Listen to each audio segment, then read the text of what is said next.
صرف سائیں علی اکبر کی بات نہیں ہے، یہ گلا ہم سے نہیں ہے، محمد بخش صاحب نے بھی کیا۔ ہاں وہ بھی کہتے ہیں، آپ فرماتے ہیں پانڈے نال نیوں لگایا واہ تیری دانائی۔ یہ محفلوں میں تو میں اب تقریر کر کے نکل جاؤں گا، ٹھیک ہے، لیکن آپ کو پتہ ہے کل 10واں ٹھیک ہے 40واں سالانہ وہاں کیا ہوتا ہے، اور تقریر کرنے کے بعد بیٹھے ہوتے ہیں تو ساتھ ہی پھل آ جاتے ہیں سامنے۔ اب میں تقریباً ہر پروگرام پہ مشاہدہ کرتا ہوں، لیکن اس کو وقت کہنے کا نہیں، کیا کہ مار کھانی ہے کسی کو، اور دل میں ہی ہم چلتے رہتے ہیں۔ اب مشاہدہ میں کیا کرتا ہوں، جیسے آج کل سردی ہیں تو آپ کو پتہ ہے وہ کنو ہوتے ہیں، مالٹے ہوتے ہیں، تو ایک بندہ کیا کرتا ہے، وہ مالٹا کھول کے نہ کھاتا ہے، اگر میٹھا نکل آئے تو دوسرے کو دعوت دیتا ہے، کیا کوئی کھا لے مٹھائی، تو کہتے تو ہم کسی کو نہیں، لیکن دل میں یار یہ درد اٹھتا ہے، یار کس دن کو لبھی ہوگی جڑا آکھی وہ قربان جاؤں دے تو جنہیں میٹھا کر چھڑے ہے۔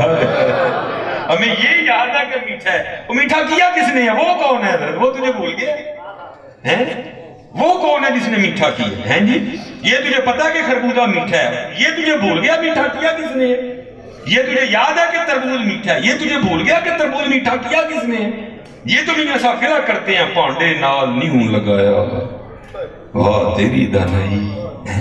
علماء بیٹھے ہیں بھائی، میٹھا ہونا مالٹے کی اپنی صفت نہیں ہے، میٹھا ہونا خربوزے کی اپنی ذاتی صفت نہیں ہے، میٹھا ہونا تربوز کی اپنی ذاتی صفت نہیں ہے، اگر اس کی اپنی ذاتی صفت ہوتی تو سارے دوانے میٹھے ہوتے، ساری کھکڑیاں میٹھی ہوتی، سارے کنوں مالٹے میٹھے ہوتے، نہیں بھائی، کوئی ہے جو کسی کو میٹھا کر رہا ہے، کسی کو پھیکا کر رہا ہے، اور وہ کوئی نہیں ہے، کوئی تو ہے جو نظام ہستی چلا رہا ہے، وہی خدا ہے، وہی خدا ہے، تلاش اسے نہ کر رتوں میں، وہ ہے بدلتی ہوئی رتوں میں، جو دن کو رات اور رات کو دن بنا رہا ہے، وہی خدا ہے، وہی خدا ہے، خبر بھی رکھے سماعتیں بھی، وہ جان لیتا ہے نیتیں بھی، جو کھانا لاشعور میں جگمگا رہا ہے، وہی خدا ہے، وہی خدا ہے۔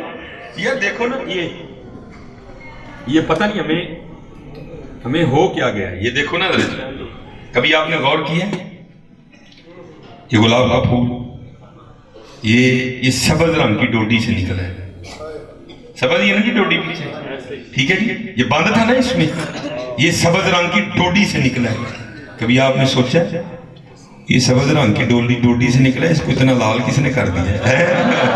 وہ دیکھو تو صحیح یار، اس کا حسن تو دیکھو یار، کبھی غور کیے وہ کون ہے بھائی اس نے سبز رنگ کی ڈوڈی سے نکلنے والے پھول کو لال کر دیا، کون ہے حضرت؟ ہاں جس دن اس کو پوچھو گے یہ تمہیں جواب دے گا، وہی خدا ہے، وہی خدا ہے۔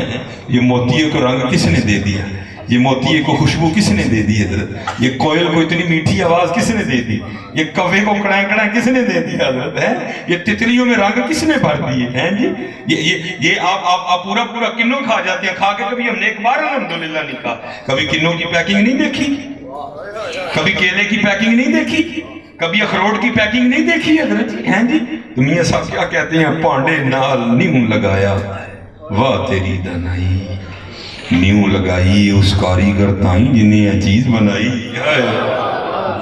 نیوں لگا گیا پوری بریانی دی پلیٹ ہی سٹ جانے اندر، کدی سانوں نہیں یاد آیا وہ کون ہے انہوں نے ساڑھے لی چول پیدا کیتا ہے، وہ کون ہے جس نے ہمارے لیے مرغی بنائی ہے جی، کون ہے یار، کون ہے، تلاش کرو حضرت، اپنے من میں ڈوب کر پا جا سراغ زندگی، تو اگر میرا نہیں بنتا نہ بننا اپنا تو بننا کرو حضرت، ہم بڑی دور نکل گئے، اور میں آپ کو حقیقت بس بتا رہا ہوں حضرت جی، 15 منٹ رہ گئے ہیں میرے، میں آپ کو حقیقت بتا رہا ہوں، کر کے دیکھو حضرت جی، میرے بزرگ کہا کرتے تھے ہماری بے وفائی پر بھی وہ اتنا پیار کرتے ہیں،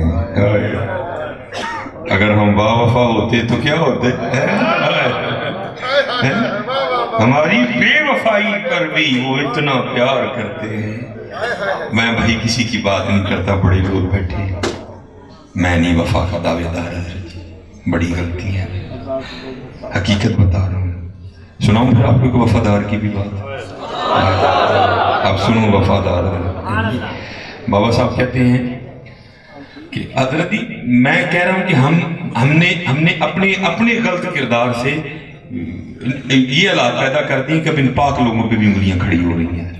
حقیقت کہہ رہا ہوں میں. ہاں کبھی ان کو پڑھنا ہو یہ کیسے لوگ ہیں تو کتابوں کی دنیا میں جاؤ تمہیں پتہ چلیں گے لوگ ہیں کیسے ہیں.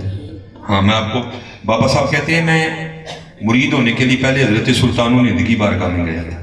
خواجہ معین الدین چشتی اجمیری رحمۃ اللہ. یہ میری کرسی ہے نہیں دیکھیے یہ میں نے ٹیک لگائی ہے.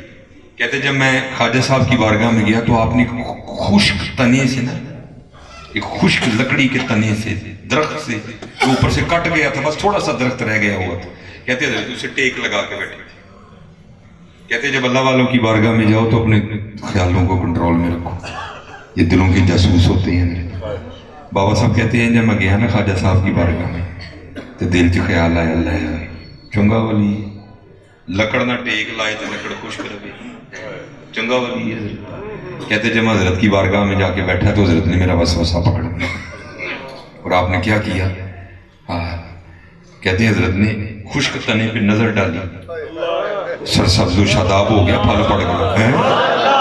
کہتے پھر حضرت نے نظر ڈالی درخت خشک ہو گیا.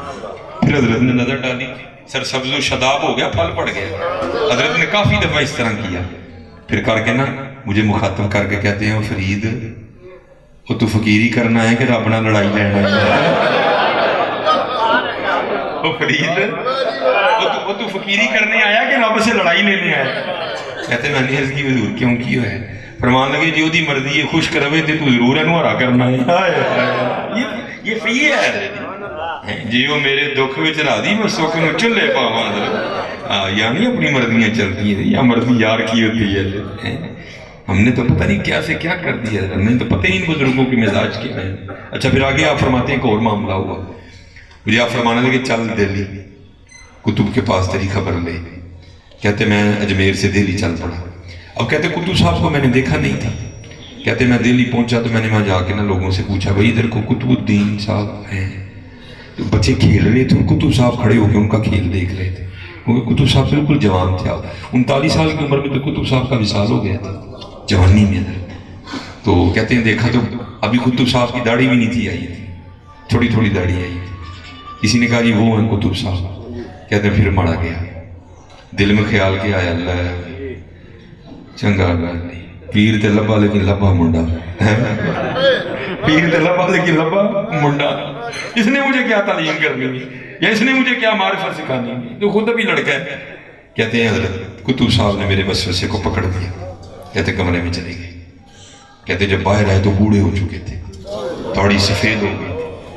مجھے آگے کہتے ہیں فرید ہوں تیرا پیر بننے دے لائق ہویا کہ نہیں ہویا.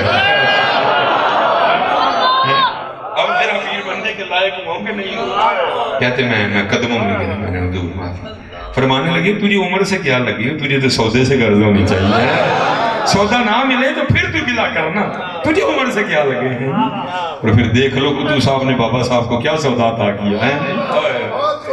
کالے میڈے کپڑے کالا میڈا گناہی بھریا میں پھرا لوگ کہن دروے فریدہ ٹریا ٹریا جا. دیکھو سودا کیا عطا ہوا. پھر وہ بابا صاحب کہتے ہیں کتب صاحب نے مجھے سیر و سیاحت کا حکم دیا. فرمایا جاؤ سیر و سیاحت کرو. فرماتے ہیں سفر کرتا کرتا میں ایک شہر پہنچا جی.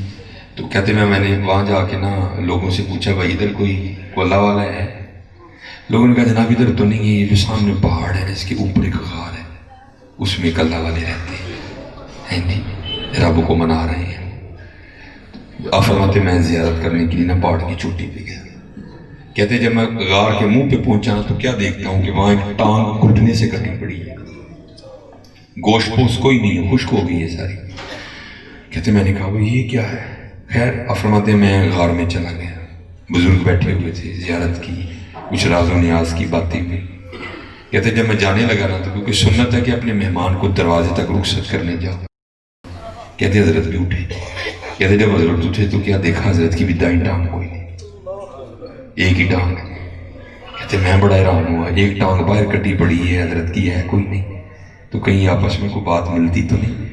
کہتے میں نے بڑا ادب عرض کیا حضور ایک ٹانگ باہر کٹی پڑی ہے ایک آپ کی بھی نہیں ہے یہ کیا. تو فرمانے لگے رو. کہتے فرید میں اسی غار میں مجاہدے کر رہا تھا قرب الہی پانے کے لیے، میری آزمائش آ گئی۔ ہاں جی، دعویٰ نہ کریو کبھی بھی، کسی سرنگوسی ٹہنی پہ رکھ لوں گا 4 دن کے، نہ بلند شاخ ہوگی نہ گرے گا آشیاں، اور عاشق ہونے کا تو کبھی بھی نہ کرنا، بہت بڑا دعویٰ ہے، اس پہ نہیں ہر بندے سے پورا اترا جاتا۔ میں جی حضرت سلطان باؤ کہہ رہے ہیں، آپ فرماتے عاشق سوئی حقیقی جیڑا قتل معشوق دا مننے ہوں، در نہ چھوڑے مکھ نہ موڑے سہ تلواراں کنے ہوں، جتوال ویکھے راز مہیدہ لگے اسے بننے ہوں، سچا عشق حسین علی دا، سچا عشق حسین علی دا، سر دے پر راز نہ پنے ہوں۔ دعویٰ نہ کرنا کبھی، پھنس جاؤ گے ادھر، دعویٰ نہ کرنا کبھی۔ فرماتے دعویٰ کیا تھا، بس پھر امتحان ہوا۔ کہتے امتحان کس طرح ہوا؟ فرماتے 7 دن بارش برسی، غار میں اتنی ٹھنڈ ہوگی، میں نے کہا یہ ٹھنڈ میری جان لے لے گی۔ فرماتے 8ویں دن دھوپ نکلی، اور میں غار کے منہ پہ بیٹھا نا، سورج کی روشنی سے وجود کو گرم کر رہا تھا، تو کہتے کیا ہوا؟ پاس ایک عورت گزری، امتحان آیا نا۔ فرماتے میری نظر اس کے چہرے پہ پڑی، اتنی سونی لگی، دل چاہ پھر جا کے دیکھو، ماتی ماری گئی ہو پہاڑ کی چوٹی پہ، تو کسی مرد کا نہ بڑا اوکھا کام ہے، بیوی کہاں سے آ گئی، ہوش کر تھوڑی سی۔ فرماتے بس مت ماری گئی۔ کہتے میں اٹھا اور اس کی جانی جانے کے لیے میں سب سے پہلے غار میں سے دایاں پاؤں باہر نکالا، تو غیب سے صدا کیا آئی، واہ بھائی واہ، عشق دے دعوے ساڈے نال تے جاندے غیراں پیچھے ہو، عشق دے دعوے ساڈے نال تے جاندے غیراں پیچھے۔ فرماتے یہی پیر ہے، یہی قدم ہے، یہی ٹانگ ہے جو سب سے پہلے غیر کی جانی بڑی میں نے ہاتھوں سے کاٹ دی ہے۔ حضرت ہم نے کیا وفا کرنی ہے، وفا تو ہم لوگوں نے کی تھی، ہمارے لیے تو حضرت آگے ٹوپی بدنی ہو گئی ہے، ہم سے یہ سر پہ نہیں رکھی جاتی، آگے سے 600 باتیں کرتے ہیں، ہمیں یہ مولوی تو یہ سختیاں کر دے، پھر ہمارے لیے تو یہ مشکل ہے نہیں۔ ہر بندے نے حضرت جی وہ میرا گاڑی میں ہر بندے نے 1.5 کلو کا موبائل اپنی جیب میں رکھا ہوا ہے، یہ چند سٹاکی کے بال ہماری دیواریں ہو گئی ہیں جی۔ کبھی آپ کو بندہ ملا اس نے یہ کہا ہو جناب داڑھی دی وجہ نہ میری تونچ پیٹ لیندی ہے، موبائل ہر بندے کی جیب میں 1.5 کلو کا ہے، یہ 4 بال ہمارے لیے مشکل ہے۔ دعوے ذرا ہمارے سن لو، دعوے ذرا ہمارے سن لو، اس لیے حضرت ہماری بے وفائی پر بھی وہ اتنا پیار کرتے ہیں۔ اگر ہم با وفا ہوتے تو کیا ہوتے، اگر ہم با وفا ہوتے تو کیا ہوتے۔ یہ تو وہی نہ کچھ پوچھا ہو تو جواب نہ آیا، جواب سنو پھر کیا آیا، اور دل تو کیا چیز ہے ہم روحوں میں اترے ہوتے۔